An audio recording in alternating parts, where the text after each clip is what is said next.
এবার একটি অত্যন্ত বড় আপডেট সামনে এসেছে। প্রাপ্ত তথ্য অনুযায়ী জানা গিয়েছে যে ভারত সফলভাবে শর্ট রেঞ্জ ব্যালিস্টিক ক্ষেপণাস্ত্র অগ্নি 1 এর পরীক্ষা চালিয়েছে।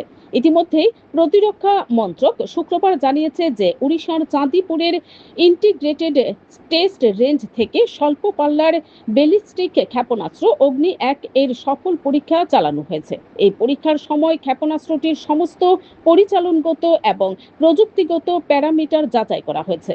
পাশাপাশি এই পরীক্ষাটি স্ট্র্যাটেজিক ফোর্সেস কমান্ডের তত্ত্বাবধানে পরিচালিত হয়েছিল জানা গিয়েছে। মে মাসের শুরুতে উন্নত অগ্নি ক্ষেপণাস্ত্রের সফল উড়ান পরীক্ষা।